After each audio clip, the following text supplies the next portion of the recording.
ક્યારેક એવું લાગે છે ને કે બીજાને ખુશ રાખવામાં આપણે જાતને જ ભૂલી જઈએ છે. જાણે એક બોજ હોય. પણ શું આ ખરેખર કોઈ નબળાઈ છે કે પછી કંઈક બીજું જ છે? આજે આપણે ડૉક્ટર ઇંગ્રિડ ક્લેટનના કામને આધારે સમજીશું કે આ પીપલ પ્લીઝિંગ કદાચ કોઈ ચારિત્ર્યની ખામી નહીં, પણ એક ઊંડી અને ખૂબ જ સ્માર્ટ બચાવ પદ્ધતિ હોઈ શકે છે.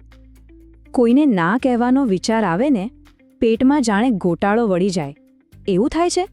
એમ લાગે છે કે બસ ના પાડી તો બધું જ ખતમ, કોઈકને ખોટું લાગી જશે. જો આવું લાગતું હોય તો એની પાછળ એક બહુ ઊંડું કારણ છુપાયેલું છે, અને આજે આપણે એ જ કારણને સમજવાના છીએ. અને જુઓ, અહીં જ આખી વાત પલટાઈ જાય છે. જે વસ્તુ આપણને થાક જેવી લાગે છે, એવું લાગે કે આપણે આપણી જાતને ખોઈ રહ્યા છીએ કે પછી આ તો આપણા ચારિત્ર્યની જ કોઈ ખામી છે. એ ખરેખર તો એક બચાવ કરવાની આવરત, એક જબરદસ્ત અનુકૂલન અને સૌથી મોટી વાત, એક ટ્રોમા રિસ્પોન્સ એટલે કે આઘાતની પ્રતિક્રિયા હોઈ શકે છે. અને સાચું કહું ને તો આ એક સમજ આખી ગેમ બદલી શકે છે. ઓકે, તો આ આઘાતની પ્રતિક્રિયા એટલે શું? આપણે બધાએ સાંભળ્યું જ હશે. ફાઇટ, ફ્લાઇટ અને ફ્રીઝ. મતલબ કે લડો, ભાગો અથવા ત્યાં જ થીજી જાઓ. પણ અહીં એક ટ્વિસ્ટ છે. એક ચોથી પ્રતિક્રિયા પણ છે. એવી પ્રતિક્રિયા જેના પર ભાગ્યે જ કોઈનું ધ્યાન જાય છે, અને એ જ આજના આપણા વિશ્લેષણના કેન્દ્રમાં છે. હા, તો આ 3 મુખ્ય પ્રતિક્રિયાઓ છે.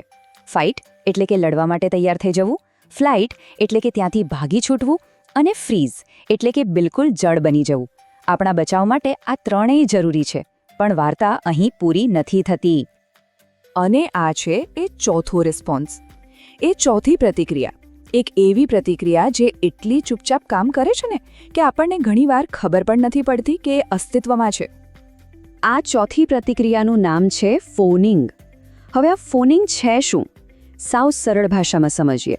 આ એક એવી સ્થિતિ છે જ્યાં કોઈ વ્યક્તિ કોઈ પણ જાતનો ઝઘડો કે ખતરો ટાળવા માટે સામેવાળાને ખુશ કરવા લાગે છે. એમની હામાં હા મિલાવે છે, એમનું ધ્યાન રાખે છે, બધું જ કરે છે. આનો મુખ્ય હેતુ એક જ હોય છે: શાંતિ જાળવી અને પોતાની જાતને સુરક્ષિત રાખવી, ભલે પછી એના માટે પોતાની ઈચ્છાઓ કે જરૂરિયાતોને દબાવી દેવી પડે. તો આ સમજણ પછી એક વાત તો સ્પષ્ટ થઈ જાય છે: ફોનિંગ એ કોઈ નબળાઈ નથી, એ એક બચાવ પદ્ધતિ છે. અને આ દૃષ્ટિકોણ અપનાવવાથી કેવી રીતે શરમની લાગણીમાંથી બહાર આવી શકાય અને પોતાની જાત સાથે થોડું વધારે પ્રેમથી વર્તી શકાય, ચાલો એ જોઈએ. આ જુઓ, જૂની વિચારસરણી અને નવી સમજમાં કેટલો મોટો ફરક છે. પહેલાં જેને આપણે પર્સનાલિટીની ખામી કે નબળાઈ ગણતા હતા, નવી સમજ કહે છે કે ના, આ તો બચાવ માટે અપનાવેલી એક સ્માર્ટ સ્ટ્રેટેજી છે. આ કોઈ શરમાવાની વાત નથી, બલ્કિ એ સ્વીકારવાની વાત છે કે આ જ વર્તને કદાચ કોઈક સમયે આપણને સુરક્ષિત રાખ્યા હતા. કહેવાય છે ને કે શબ્દોમાં જાદુ હોય છે. બસ એવું જ કંઈક અહીં છે. જેવું જ આ વર્તનને ફોનિંગ એટલે કે એક ટ્રોમા રિસ્પોન્સનું નામ મળે છે, તરત જ એની સાથે જોડાયેલી શરમ અને ગિલ્ટનો ભાર હળવો થઈ જાય છે, અને હીલિંગની એટલે કે સ્વસ્થ થવાની સફર માટે આ પહેલું અને સૌથી અગત્યનું પગલું છે. ઓકે, તો આટલું સમજ્યા પછી સવાલ એ થાય કે હવે આગળ શું? હવે આપણે વાત કરીશું અનફોનિંગની, એટલે કે આ ફોનિંગની પેટર્નમાંથી બહાર કેવી રીતે આવવું. એનો એક પ્રેક્ટિકલ સ્ટેપ બાય સ્ટેપ રસ્તો છે. આ એક એવી સફર છે જ્યાં પોતાનો અવાજ અને પોતાની ઓળખ પાછી મેળવવાની છે. પણ આ રસ્તા પર એક સામાન્ય ભૂલ થાય છે જેનાથી બચવું બહુ જરૂરી છે. ઘણા લોકો શું કરે છે? બસ ઉપરથી લક્ષણોને ઠીક કરવાની કોશિશ કરે છે, જેમ કે જબરજસ્તીથી ના બોલવાનું શરૂ કરી દે.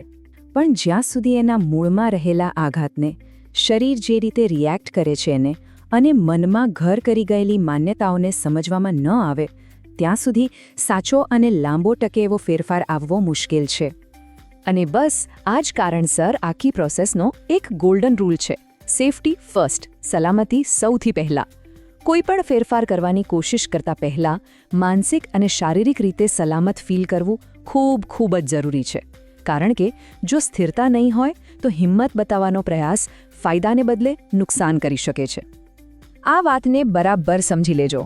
જો કોઈ પણ સેફટી પ્લાનિંગ વગર અસુરક્ષિત સંબંધોમાં અચાનક બાઉન્ડ્રી બનાવવાની કોશિશ કરવામાં આવે તો સામેથી ખરાબ પ્રતિક્રિયા આવી શકે છે, અથવા તો ફરીથી એ જ આઘાતનો અનુભવ થઈ શકે છે.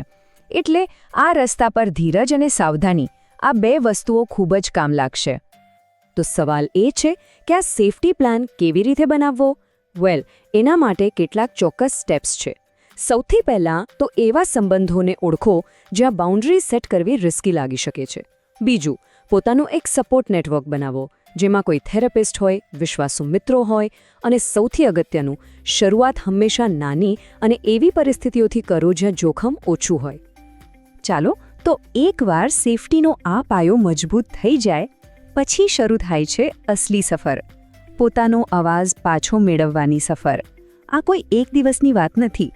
આ એક પ્રોસેસ છે જે જાગૃત થવાથી શરૂ થાય છે અને ધીમે ધીમે આ નવી આદતોને જીવનનો એક હિસ્સો બનાવવા સુધી જાય છે. તો ચાલો જોઈએ કે આ સફર કેવી દેખાય છે. જુઓ, અહીં એક 8 અઠવાડિયાનો પ્લાન છે, પણ આને કોઈ કડક નિયમની જેમ ના જોતા. આ તો બસ એક ગાઈડલાઈન છે. આ એક ધીમી પણ મક્કમ યાત્રા છે. પહેલા 2 અઠવાડિયામાં તો બસ પોતાની પેટર્નને સમજવાની અને એને નામ આપવાની વાત છે. પછીના અઠવાડિયામાં મનને શાંત રાખવા માટેની ટૂલકિટ બનાવવાની છે. પછી ધીમે ધીમે સેફ જગ્યાએ નાના નાના પ્રયોગો કરવાના અને છેલ્લે આ બધા ફેરફારોને કાયમ માટે ટકાવી રાખવાના છે. અને જો સાચો લાંબો ટકે એવો ફેરફાર લાવવો હોય તો 4 બાબતો પર એક સાથે કામ કરવું પડે છે. પહેલું, સોમેટિક રેગ્યુલેશન, એટલે કે શરીર જે ડરી જાય છે એને શાંત કરતા શીખવું. બીજું, કોગ્નિટિવ રિફ્રેમિંગ, એટલે કે મનમાં જે જૂની માન્યતાઓ છે કે આમ કરીશ તો જ બચીશ, એને ચેલેન્જ કરવી. ત્રીજું, રિલેશનલ રિપેર, એટલે કે સુરક્ષિત સંબંધોમાં બાઉન્ડ્રીઝની પ્રેક્ટિસ કરવી. અને ચોથું, આઇડેન્ટિટી વર્ક, પોતાની પસંદ નાપસંદ શું છે એ ફરીથી શોધવું. તો આ બધી વાત પછી ચાલો એક સવાલ સાથે આજના વિશ્લેષણને પૂરું કરીએ. આજે, અત્યારે, એવો કયો એક નાનો, સાવ નાનો નિર્ણય લઈ શકાય છે જે બીજા કોઈ માટે નહીં, પણ ફક્ત અને ફક્ત પોતાના માટે હોય? કદાચ એ 5 મિનિટ એકલા બેસવાનો નિર્ણય હોય કે પોતાની ગમતી ચા પીવાનો.